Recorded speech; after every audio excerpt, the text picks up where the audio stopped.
Hello दोस्तों, good evening. स्वागत है आप सबका मेरी आज की यूट्यूब क्लास में। दोस्तों, आज की यूट्यूब क्लास में हम जानेंगे उत्पादन के विषय में। दोस्तों, उत्पादन साधारण अर्थों में उत्पादन का अर्थ किसी भौतिक वस्तु के निर्माण से लगाया जाता है, लेकिन वैज्ञानिक दृष्टि से मनुष्य ना तो किसी वस्तु का निर्माण कर सकता है, ना ही किसी वस्तु को नष्ट कर सकता है। मनुष्य केवल प्रकृति प्रदत्त वस्तुओं को आवश्यकता अनुसार उपयोगी बना सकता है। अतः किसी वस्तु में उपयोगिता का सृजन करना और उस वस्तु के मूल्य में वृद्धि करना ही उत्पादन करना है। दोस्तों, उत्पादन का अर्थ लगाया गया है कि किसी वस्तु में उपयोगिता का सृजन करना या उस वस्तु के मूल्य में वृद्धि करना ही क्या है, उत्पादन है। क्योंकि मनुष्य ना तो किसी वस्तु का निर्माण कर सकता है, ना ही किसी वस्तु को नष्ट कर सकता है। केवल जो प्रकृति ने हमें जो वस्तुएं दी हैं, उसमें केवल उपयोगिता का सृजन कर सकता है, उसे अपने आवश्यकता अनुसार उपयोगी बना सकता है। यही क्या है दोस्तों, उत्पादन है। नेक्स्ट है दोस्तों, उत्पादन फलन। एक उत्पादक निश्चित उत्पादन तकनीकी के आधार पर उत्पादन की एक निश्चित मात्रा प्राप्त करने के लिए उत्पादन के साधनों को कुशलतम तरीके से व्यवस्थित करता है, जिससे उसे अधिकतम उत्पादन प्राप्त हो सके। अर्थात उत्पादन विभिन्न उत्पाद के साधनों के सामूहिक प्रयत्नों का प्रतिफल है। दोस्तों, उत्पादन फलन क्या है? उत्पादन फलन एक उत्पादक जो होता है, जो उसके उत्पादन के साधन होते हैं, उनको इस तरह से व्यवस्थित करता है कि वो कम से कम साधनों का उपयोग करके अधिक से अधिक उत्पादन प्राप्त कर सकते हैं। यही हमारा क्या है, उत्पादन फलन। उत्पादन के 4 महत्वपूर्ण साधन हैं: श्रम, पूंजी, भूमि और साहस। उत्पादन फलन में समय का विशेष महत्व रहता है। उत्पादन फलन की प्रकृति अल्पकाल और दीर्घकाल में अलग अलग होती है। अल्पकाल वह समय है जिसमें उत्पाद के सभी साधनों को परिवर्तित नहीं किया जा सकता है। इस दोस्तों इसी प्रकार सॉरी दोस्तों, उत्पादन फलन में समय का विशेष महत्व बताया गया है। समय के आधार पर उत्पादन फलन को दो दो भागों में विभाजित किया गया है: अल्पकाल और दीर्घकाल। दोस्तों, अल्पकाल क्या होता है? अल्पकाल बहुत कम समय होता है जिसमें कि उत्पाद के सभी साधनों को परिवर्तित नहीं किया जा सकता है। जो दोस्तों, जिन साधनों को परिवर्तित नहीं किया जा सकता है उन्हें स्थिर साधन कहते हैं, और जिन साधनों को हम परिवर्तित कर सकते हैं उन्हें परिवर्तनशील साधन कहते हैं। दोस्तों, दीर्घकाल बहुत लंबा समय होता है। लंबा समय होने के कारण उत्पादन के सभी साधनों को परिवर्तित किया जा सकता है। यहाँ पे दोस्तों स्थिर साधन, जिन साधनों को परिवर्तित नहीं किया जा सकता उन्हें स्थिर साधन कहते हैं, जैसे भूमि, भवन, बड़ी बड़ी मशीनें। दोस्तों, अल्पकाल बहुत कम समय होता है जिसके कारण हम भूमि को, भवनों को या बड़ी बड़ी मशीनों को हैं उनको अल्प समय में परिवर्तित नहीं कर सकते हैं। इसीलिए इन साधनों को स्थिर साधन कहा गया है। परिवर्तनशील साधन, जिन परिवर्तन साधनों के माध्यम से उत्पादन में परिवर्तन किया जाता है उन्हें परिवर्तनशील साधन कहते हैं। दोस्तों, दीर्घकाल बहुत लंबा समय होता है। दीर्घकाल में हम सभी साधनों को परिवर्तित कर सकते हैं। दीर्घकाल इतना लंबा समय होता है कि हम भूमि को भी बदल सकते हैं या भूमि में भी वृद्धि या कमी कर सकते हैं, भवन नया बना सकते हैं, बड़ी बड़ी मशीनों को चेंज कर सकते हैं। इसलिए दीर्घकाल बहुत लंबा समय होने के कारण इस दीर्घकाल में उत्पादन के सभी साधन परिवर्तनशील होते हैं। दोस्तों, समय के आधार पर उत्पादन के सिद्धांत को दो भागों में विभाजित किया गया है। पहला सिद्धांत है परिवर्तनशील अनुपात का नियम, जो अल्पकाल से संबंधित है। दूसरा है पैमाने के प्रतिफल नियम, जो दीर्घकाल से संबंधित है। दोस्तों, इस क्लास में हम परिवर्तनशील अनुपात के नियम को जानेंगे। नेक्स्ट है दोस्तों कुल उत्पादन फलन। कुल उत्पादन फलन क्या होता है? किसी परिवर्तनशील साधन की निश्चित इकाइयों के अन्य स्थिर साधनों के साथ प्रयोग करने से जो उत्पादन प्राप्त होता है उसे कुल उत्पादन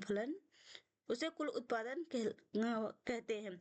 दोस्तों, कुल उत्पादन क्या होता है?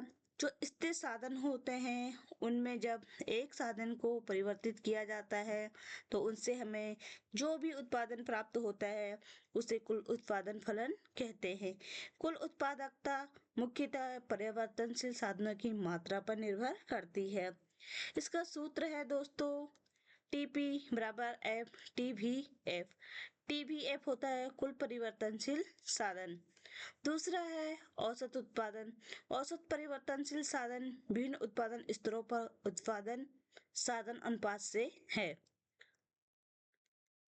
दोस्तों, हम इसे शॉर्ट भाषा में ये भी कह सकते हैं कि कुल उत्पादन को उसकी इकाइयों से परिवर्तनशील इकाइयों से भाग देने पर जो हमें प्राप्त होता है उसे उत्पादन फलन कहते हैं। उत्पादन फलन AP बराबर कुल उत्पादकता बटा कुल परिवर्तनशील साधन। नेक्स्ट है सीमांत उत्पादन। परिवर्तनशील साधन की एक अतिरिक्त इकाई के प्रयोग से जबकि अन्य साधन स्थिर है, कुल उत्पादन में जो वृद्धि होती है उसे उस साधनों की सीमांत उत्पादकता कहते हैं। इसका सूत्र है MPN बराबर TPN माइनस TPN माइनस 1। परिवर्तनशील अनुपात नियम को कुल उत्पादकता, औसत उत्पादकता और सीमांत उत्पादकता की सहायता से निम्न तालिका एवं तथा रेखा चित्र द्वारा स्पष्ट किया गया है। दोस्तों, परिवर्तनशील अनुपात के नियम को हमने इस तालिका के माध्यम से समझाया है। दोस्तों, आप देख सकते हैं कि परिवर्तनशील अनुपात के नियम के 3 नियम हैं। पहला है उत्पादन की 3 अवस्थाएं प्राप्त होती हैं। पहली अवस्था है उत्पादन की प्रथम अवस्था, उत्पादन की द्वितीय अवस्था और उत्पादन की तृतीय अवस्था। दोस्तों, उत्पादन की प्रथम अवस्था में एक परिवर्तनशील साधन 1, 2, 3 है और कुल उत्पादकता इसमें बढ़ रही है, औसत उत्पादकता भी बढ़ रही है और सीमांत उत्पादकता भी। दोस्तों, हम कह सकते हैं कि उत्पादन की प्रथम अवस्था में कुल उत्पादन, सीमांत उत्पादन और औसत उत्पादन तीनों ही बढ़ते हैं। नेक्स्ट है दोस्तों उत्पादन की द्वितीय अवस्था। दोस्तों, उत्पादन की द्वितीय अवस्था में आप देख सकते हैं द्वितीय अवस्था हमारी चौथी इकाई, पांचवी और छठी से लागू होती है। दोस्तों, दूसरी अवस्था में कुल उत्पादन बढ़ रहा है, औसत उत्पादन पहले स्थिर होता है और फिर धीरे धीरे घटने लगता है, सीमांत उत्पादन घट रहा है, जो आप चौथी, पांचवी और छठी परिवर्तनशील साधनों के उसमें देख सकते हैं, यहाँ से लेके यहाँ तक। नेक्स्ट है दोस्तों उत्पादन की तृतीय अवस्था। उत्पादन की तृतीय अवस्था में कुल उत्पादन पहले स्थिर होता है फिर घटने लगता है, औसत उत्पादन घट रहा है और सीमांत उत्पादन पहले शून्य होता है और धीरे धीरे ऋणात्मक होने लगता है। दोस्तों, ये थे परिवर्तनशील अनुपात के तीनों अवस्थाएं। दोस्तों, इसे हमने रेखा चित्र में भी दर्शाया है। दोस्तों, ये वाला रेखा चित्र या ये वाला वक्र हमारा कुल उत्पादन को दर्शा रहा है। आप देख सकते हैं कि यहाँ से लेके यहाँ तक कुल उत्पादन बढ़ रहा है। इस बिंदु पे आके कुल उत्पादन स्थिर हो जाता है और स्थिर होने के बाद धीरे धीरे कुल उत्पादन घटने लगता है। दोस्तों, ये है हमारा औसत उत्पादन। औसत उत्पादन यहाँ से यहाँ तक बढ़ रहा है, यहाँ पे स्थिर होता है और धीरे धीरे घटना शुरू होता है दोस्तों। और ये हमारे सीमांत उत्पादन वक्र है। सीमांत उत्पादन वक्र तेजी से बढ़ता है, एक बिंदु पर स्थिर होता है और धीरे धीरे घटना शुरू होके इस बिंदु पर शून्य हो जाता है। उसके बाद भी हम इसका प्रयोग ज्यादा रखते हैं तो हमें ऋणात्मक सीमांत उत्पादकता प्राप्त होती है दोस्तों। ये हमारी तीनों अवस्थाएं दिखाता है। यहाँ से लेकर यहाँ तक हमारी प्रथम अवस्था होती है, इस बिंदु पर हमारी द्वितीय अवस्था होती है और यहाँ से हमारी तृतीय अवस्था शुरू हो जाती है।